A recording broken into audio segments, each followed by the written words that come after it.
और इस ज़माने में तो नालायक बच्चे इतने पैदा हो रहे हैं कि उनसे आप उम्मीदें लगाओगे तो सिवाय टेंशन के वैसे भी आपको कुछ भी नहीं मिलेगा। उम्मीद सिर्फ अल्लाह से और अपने पास जो बस। बीवी से भी उम्मीदें ना लगाओ।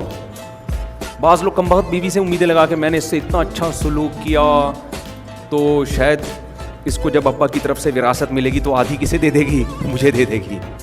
आप जितना भी अच्छा सलूक करो 5 रुपए उसकी जेब से नहीं निकलेंगे आपके लिए, सिवाय उन खवातीन के जो मेरा बयान सुन रही हैं। तो आजकल नहीं कोई एहसान मार्केट से क्या है, शार्ट है। कोई नहीं मानता भाई किसी का एहसान। तो कहती तुम्हारी जिम्मेदारी थी तो तुमने खर्च किया, गैस का बिल तुम्हारा बाप देगा अगर तुम, मेरा बाप देगा अगर तुम नहीं दो। 2-3 शादियां करने के बाद मेरे से मशवरा ले लिया करो, चौड़े में आ गए अब करें क्या। एक साहब आए, उनके दामाद ने दूसरी शादी की, मेरे पास आए, सफ़ेद दाढ़ी उनकी, कहते हैं मुफ्ती साहब आप दूसरी शादी की तरगीबें देते हो, ठीक है आपका नज़रिया है, मेरे दामाद ने भी की है, लेकिन जब आदमी दूसरी करके फंसता है तो उसको फंसे को निकालो भी तो सही आप। तो एक आदमी ने कहीं किसी तकरीब में बीवी का हार किसी ने चोरी कर लिया, सोने का हार था, कोई दे ही नहीं रहा, तो उस आदमी ने एक प्याला रखा और लाइटें बंद कर दी और ऐलान किया कि भाई जिसने भी ये हार लिया है चुपके से इसमें डाल दे, हम किसी के सामने नाम जाहिर नहीं करेंगे, लाइट ऑफ है, जो भी है कर ले अल्लाह का वास्ता। थोड़ी देर में जब लाइट ऑन की तो प्याला भी गायब था। कि एक आदमी की 5 करोड़ रुपए की लॉटरी निकल गई। उसको इत्तला दें तो डर ये था कि ये मर ना जाए कहीं खुशी से। गरीब आदमी है, पकोड़े वकोड़े बेचता होगा बेचारा, गोले गंडे की कोई रेडी लगाता होगा। अब इसको 5 करोड़ का बताएंगे तो ये खुशी से क्या हो जाएगा, मर ना जाए। तो माहिरीन ने क्या किया कि भाई नफ्सियाती डॉक्टर भेजा जाए इसके पास। नफ्सियाती डॉक्टर चला गया, उसने जाके उसको पहले समझाना शुरू किया। फ़र्ज़ करो तुम्हारे 10 लाख रुपए की लॉटरी निकल आए तो क्या करो। बताया भाई ये करूँगा, 6 गोले गंडे और लगा दूंगा पूरे। जब ये मानूस यानी इससे मानूस हो गया ना, उसने कहा ये हो सकता है तुम्हारे साथ, ये बता दूं 10 लाख की लॉटरी निकल सकती है। ये जब इसका उसको वो खुशी बर्दाश्त कर पाया तो फिर 20 लाख पे आया। होते होते होते बिल आखिर उसने कहा अब ये इस काबिल हो गया है कि इसको मैं 5 करोड़ बता। तो आखिर में आके उससे कहने लगा कि अच्छा फ़र्ज़ करो तुम्हारी 5 करोड़ की लॉटरी निकले तो तुम क्या करोगे। वो खुशी से कहता है आधे तुझे दे दूंगा। ये बोला और ये नफ्सियाती डॉक्टर ये खुशी से मर गया। मेरी कज़न से मोहब्बत चल रही थी, अचानक एक कज़न दरमियान में आ गया।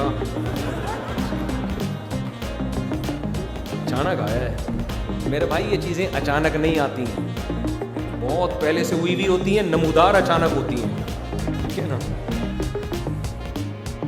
और उसने और इसकी उससे शादी हो गई, 30 साल बाद वो बेवा हो गई। अब हम शादी करना चाहते हैं लेकिन मुआशरा इजाज़त नहीं देता। मुआशरे की एक लफ्ज़ याद है, मुआशरे की ऐसी की शेख चिल्ली ना सर पे अंडे रख के जा रहा था, सेठ ने उसको सर पे अंडे रखवाए।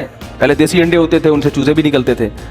तो शेख चिल्ली ने सोचा अबे अगर तू ये अंडे लेके भाग जा थोड़ी देर के लिए, फ़र्ज़ कर तू अंडे लेके निकल ले यहाँ से, ये 100 अंडे हैं, भाग के ना कहीं छुप जाना, इन 100 अंडों पे मुर्गी बिठाना, मुख्तलिफ मुर्गियाँ, 100 चूजे निकलेंगे, फिर कुछ नर होंगे कुछ मादा होंगे, थोड़े बड़े हो जाएंगे तो मुर्गे बेच दूंगा, मुर्गियाँ रखूँगा, फिर ब्रीडिंग होगी उससे, फिर इतने अंडे, कैलकुलेशन करते करते फिर एक दिन आएगा मेरा पूरा पोल्ट्री फार्म होगा, ख़ानदानी अच्छी मालदार लड़की से शादी करूँगा, फिर मेरे बच्चे होंगे, फिर मेरा बंगला होगा, फिर बच्चे एक दिन आएंगे अब्बू पैसे, मैं कहूँगा चलो भागो यहाँ से। जैसे यूं किया तो अंडे का टुकड़ा नीचे। तो सेठ ने कहा कि नालायक, अगर तेरा पांव कहीं ठोकर लगी होती, उस पे अंडे गिरे होते तो मैं कहता गलती, तूने तो खुद यूं करके गिराया है, पैसे निकाल। वो कहता तू अपने अंडों को सोच रहा है, मेरा पूरा खानदान तबाह हो गया। खुदा की कसम क़यामत आ जाएगी, औरतों की लड़ाई में ये फैसला करना कि इनमें सही कौन है गलत कौन है। किसी के बाप कोई कायनात में ऐसा इंसान का बच्चा पैदा हुआ ही नहीं है। अब बहुएं भी आजकल मार्केट में ऐसे आ रही हैं जिनको रोटी पकाना खाना बहुत तबीयत से आता है, उनको पकाना बिल्कुल भी बोलो नहीं है। खिला दो आप खा जाएंगी, हालांकि डाइटिंग पे होती हैं फिर भी खा जाएंगी, ठीक है ना। पकाने का उनको पता ही नहीं होता। अब जब ससुराल में गई तो चलो तुम भी कभी पका दो, खुद भी पका दो, हमेशा तो होटल से नहीं आएगा तो पकी नहीं रही। एक्चुअली फिर उसमें शो भी एक्चुअली असल में हम लोग तो पिज़्ज़ा और बर्गर और एक्चुअली बस मुझे रोटी तो बनती ही नहीं, मुझे तो उर्दू आती ही नहीं है। वो एक आदमी ने दरिया में डूब रहा था। लोगों ने, कंजूस था इंतहाई दर्जे का, कभी सदका नहीं किया था उसने जिंदगी में।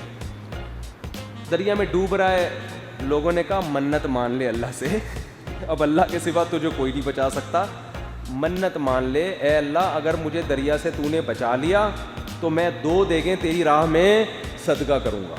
वो कंजूस, उसके मुंह से निकल ही नहीं रही। तो जब ज्यादा ही मसला हो गया तो मजबूरन जान बचाने के लिए मन्नत मानी। जैसे ही मन्नत मानी है कि अल्लाह मैं तेरी राह में 2 देगें दूंगा, तो एक लहर आई और इसको उठा के बाहर, जैसे ही बाहर आया कमबख्त फौरन कहते केड़ी देग,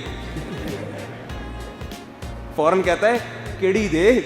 दूसरी लहर आई अंदर, वापस अंदर, जैसे अंदर के कह रहे भाई मैं पूछ रहा था कि मीठी या कड़वी, जरदा पकाना है बिरयानी पकानी है, बात समझते हैं नहीं। खवातीन को ना चुप कराना दुनिया का सबसे मुश्किल काम। रोते रोते सारी बातें इनकी, जरूरी जितनी बातें वो सारी हो रही हो, गीबतें भी चल रही होती हैं, गीबतें भी चल रही होती, मुन्ने के अब्बा की तारीफें भी चल रही होती है, बुराइयां भी। मेरे मुन्ने के अब्बा इतने अच्छे थे, आज तक किसी औरत को इन्होंने निगाह भर के नहीं देखा, जब भी देखा टिकटिकी बांध के देखा इन्होंने। कभी इनमें इतनी हिम्मत नहीं हुई कि खुली आंखों से देख सके। देखो जो नजर की हिफाजत करने वाले होते हैं ना, जितना गंदा माहौल हो या अच्छा माहौल हो, उनकी सेहत पे कोई फर्क नहीं पड़ता। जो ठरकी होगा 24 घंटे में एक औरत नजर आएगी, उसको भी देखेगा, बल्कि ज्यादा घूर के देखेगा कि सुबह से कोई ग्राहक नहीं मिला। एक दफा मैंने एक शागिर्द से पूछा, वो हमारा एक शागिर्द था लियारी का, बड़ा होशियार। मैंने कहा फर्ज कर लो इस्लामी फिल्में बनना शुरू हो गई, तो जरा इस्लामी नाम बताओ फिल्मों के। उसने कहा उस्ताद जी पहली फिल्म आएगी हम ज़कात दे चुके सनम। तो एक आदमी था ना, उसकी बीवी बीमार थी, तो टेंशन में बैठा हुआ था। डॉक्टर ने आके कहा कि अफसोस की बात है आपकी बीवी सिर्फ 2 घंटे की मेहमान है। डॉक्टर का ख्याल था यही टेंशन होगी इस बेचारे को कि इतनी बीमार क्यों है। उसने लंबी आँख खींची, सांस भरी लंबी, कहा डॉक्टर साहब यहाँ पूरी जिंदगी इंतजार किया, 2 घंटे और सब्र कर लेंगे। वो एक आदमी ने अपनी बीवी से कहा, वो उसको बीवी अच्छी नहीं लगती थी, तो एक दिन बीवी ने खूब मेकअप किया, बहुत डिस्टेंपर के डब्बे खाली किए और बड़ी खूबसूरत साड़ी पहनी, बड़ी खूबसूरत चूड़ियां और बालियां और बहुत लशपश बन के आ गई। मियाँ ने कहा भाई क्या खूबसूरत चूड़ियां हैं भाई, वाह वाह वाह। बीवी बड़ी खुश कि आज तो मियाँ को मैं क्या हो गई, पसंद आ गई। कह रहे वाह क्या खूबसूरत बुंदे हैं बेगम। कह रही जी बहुत शुक्रिया आपका, थैंक यू। कह रहे बेगम काजल भी बड़ा लशपश। कह रही जी बहुत शुक्रिया, थैंक यू जी। बेगम आज पाजेब भी बड़ी खूबसूरत है, थैंक यू। आज तो साड़ी भी बड़ी खूबसूरत है जी, थैंक यू जी। अच्छी फिर भी नहीं लग रही। कहते मगर ये सारी चीजें अच्छी पहनी हुई है मगर तू अच्छी।